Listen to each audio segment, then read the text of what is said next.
Hey everybody, it's Aaron and welcome back to the House of Aaron.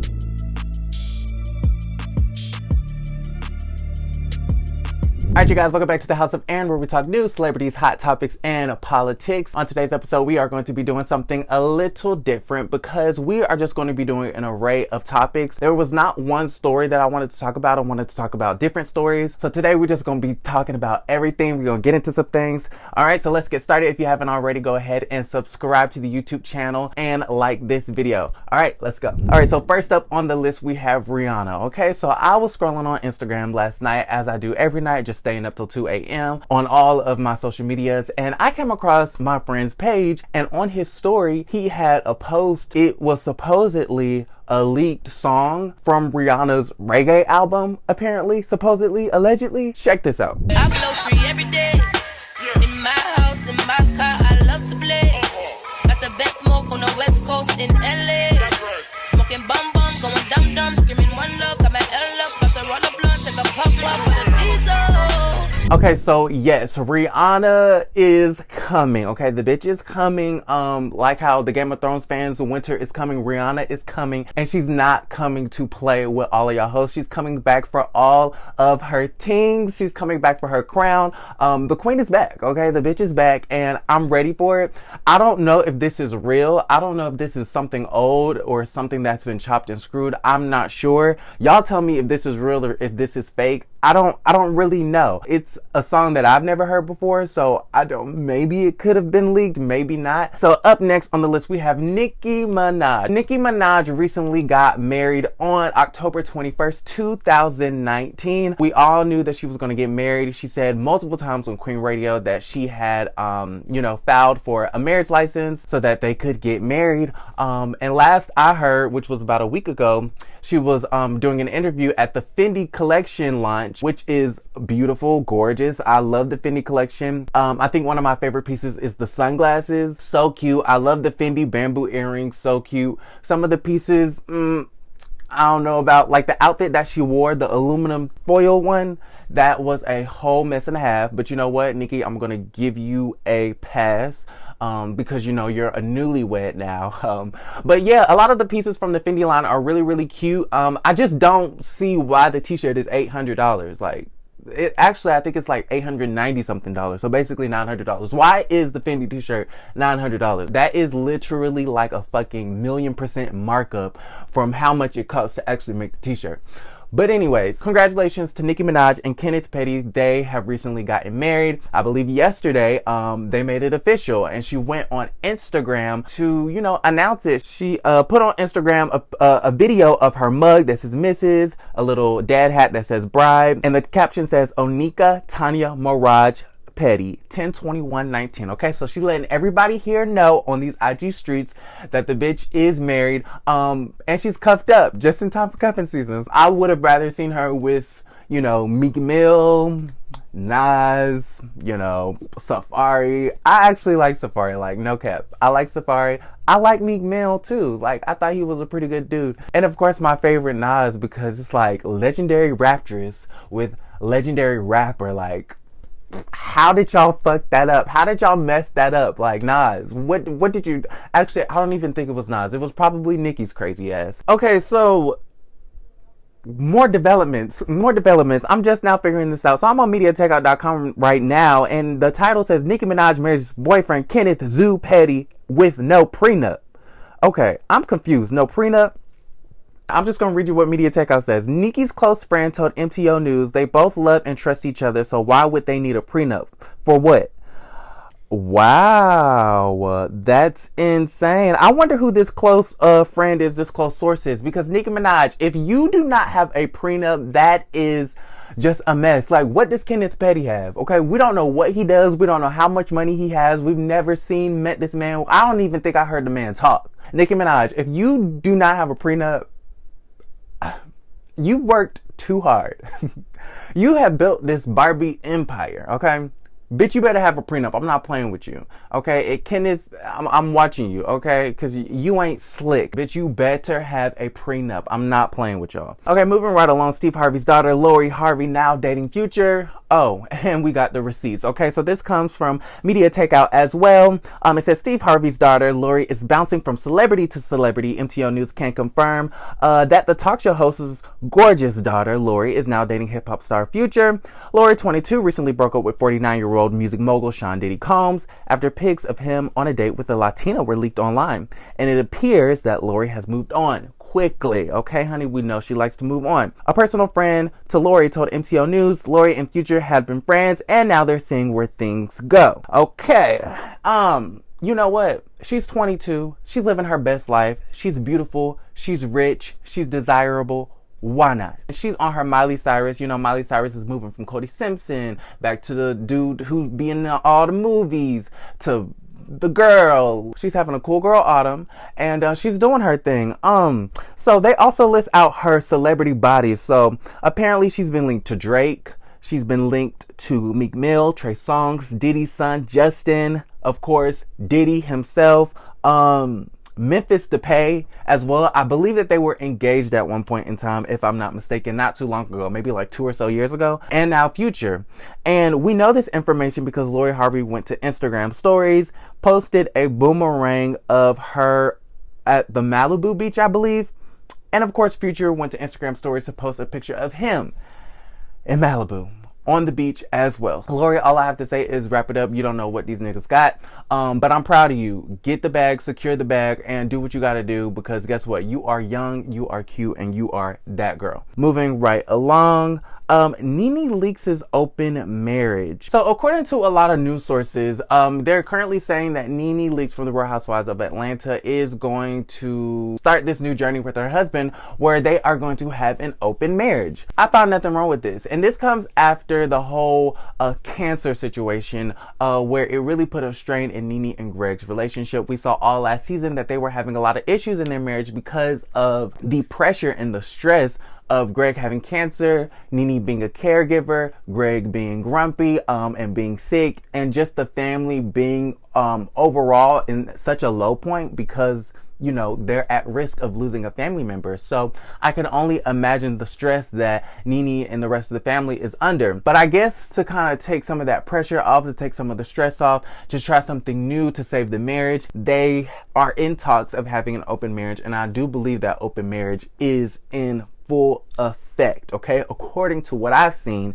and the sources that I have, looks like that open marriage is pretty open. But not only is Nene involved in an open marriage with Greg Leakes, but apparently she's been talking to Kenya's man, Marc Daly, on the side. Okay, so this also comes from Media Takeout. I know I've been getting a lot of news from Media Takeout, but they just be having a lot of the juice, a lot of the gossip, a lot of everything, okay? It says, MTO News is getting more details on the explosive fight between Nene Leakes and Kenya Moore. Okay, so recently they had a fight right before filming ended. And they're saying that this fight will air on the finale of the upcoming season of The Housewives of Atlanta. The new information suggests that Nene may have been having inappropriate conversations with Kenya's now estranged husband, Marc Daly. Okay, this is insane. Kenya, if this is true, I hope you got Nene all the way together. Because Nene, there's no reason why you need to be talking to somebody's husband, especially when you don't get along with that husband's wife. That's inappropriate. It says, on the upcoming season of The Housewives, Nene and her husband will announce the couple is opening up their marriage so that each can step out to other lovers. Nene has admitted that on Instagram. And shortly after Nene got the green light to go after some, MTO News learned that she began having conversation with Kenya Moore's estranged husband, Marc. Okay, so I believe that Nene probably did have conversations with Marc behind Kenya's back. Marc did probably go behind Kenya's back to talk and console, maybe confide in Nene behind Kenya's back. But I do not believe Nene would try to sleep with Kenya's husband. I do not believe that. I don't believe Marc would try to sleep with Nene, okay? So there is probably a little bit of truth to this. There probably is a lot of truth to this, but I don't think it's what we think. You know what I'm saying? I don't think they were trying to sleep together or sneak around together, but I do believe that it is very inappropriate, especially when Kenya and Nene don't get along. Nene, you don't need to be talking to her husband. And that's on period. Okay, so this upcoming season of Housewives is going to be really good. It's going to be explosive. It's going to be everything and then some, and I am ready. I have gotten word from a very credible source that Nene and Kenya's relationship is beyond repair. They will probably never be cool. They're going to try to keep it cordial for the sake of the show, for the sake of the circle, but I have gotten word that it is over for them too, and there is no coming back from it. I heard that Candy was trying to fix a relationship, trying to help, mend the fences. Kenya, Nene, let's be kumbaya, let's hold hands. They are not having it, especially after this fight, this blow up.